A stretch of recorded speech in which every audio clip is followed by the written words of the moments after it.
Welcome to the deep dive. Great to be here. Today, we're trying to unravel geopolitics. You know, how geography, where things are, shapes global power, and, well, how countries deal with each other. It's a fascinating puzzle. Yeah, and we're basing this on a piece called The Shifting Sands of Global Power, Understanding Modern Geopolitics.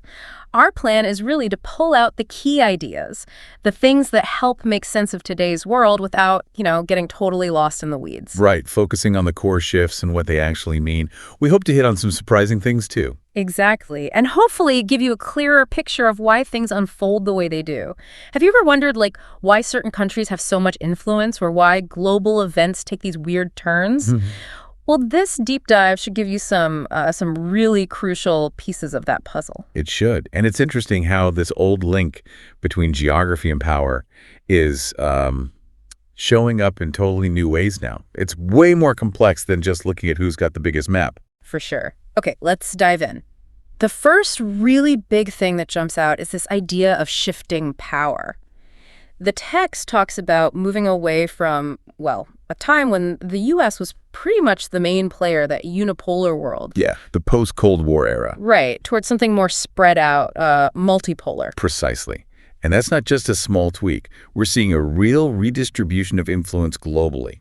The text points specifically to China and India rising. Big players. Yeah, major forces. And also, Russia making a comeback on the world stage. It really changes the whole dynamic. And it's more than just, population numbers or square miles, isn't it? It's how that shift makes waves. You see new alliances popping up, old rivalries getting sharper. Exactly. Countries are sort of reassessing, who's on their team now. Yeah. And the text gives a really good example with China. Its growing economy, its military strength.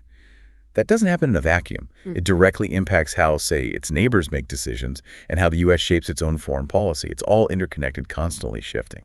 Okay, so the power balance is definitely changing. Got that.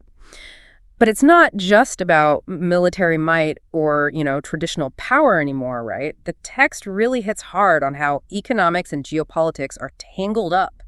They use that term, geoeconomics. What's that really about?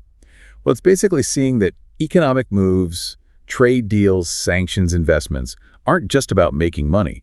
They're powerful tools countries use to gain influence, build alliances, or pressure rivals.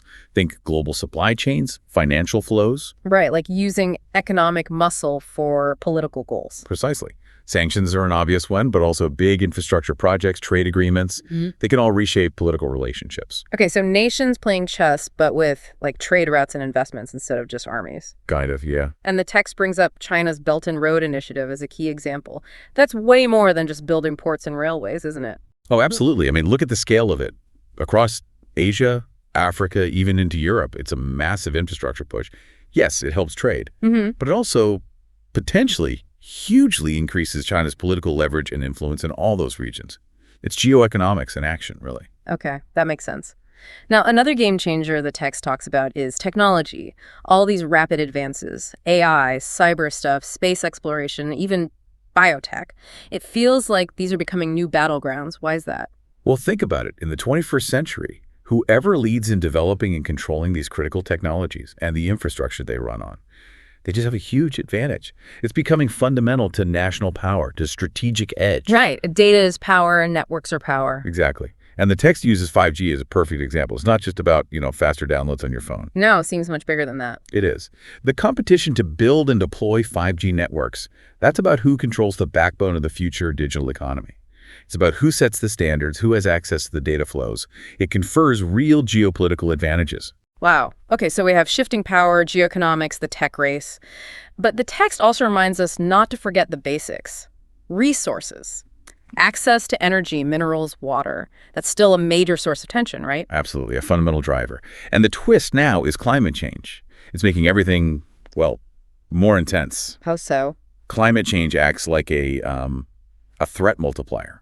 It worsens existing problems like water scarcity, leads to land degradation, forces people to move, all of which can destabilize regions and spark new conflicts or worsen old ones. Well, the text points to the Arctic. That's not the first place you think of for geopolitical conflict, but as the ice melts... Right. Suddenly you have new shipping routes opening up. You have access to oil, gas, minerals that were impossible to get before. Okay. So nations like Russia, the U.S., Canada, China even, they're all looking north with increasing interest, staking claims. It turns this remote, icy region into a new zone of competition. That's a really good example.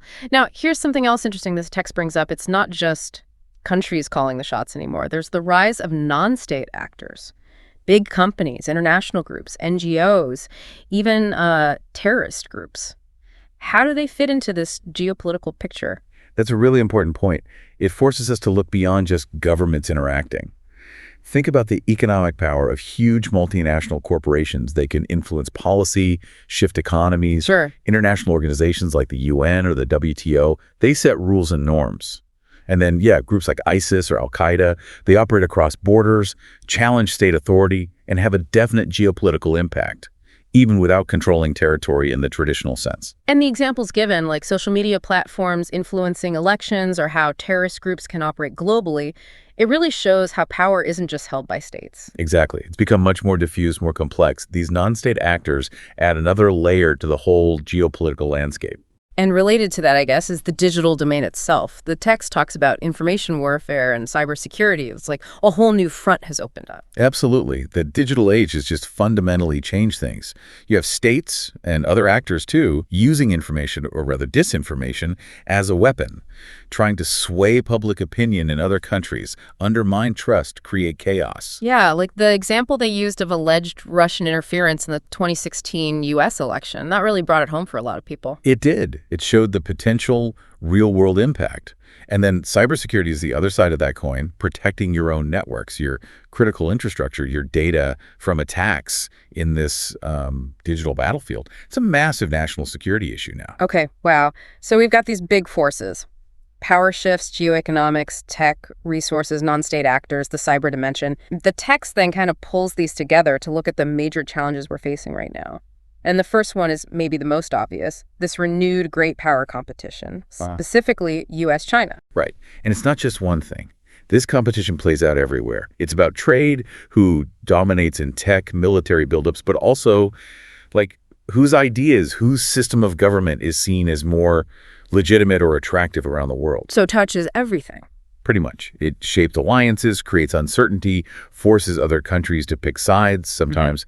It's arguably the defining feature of geopolitics today.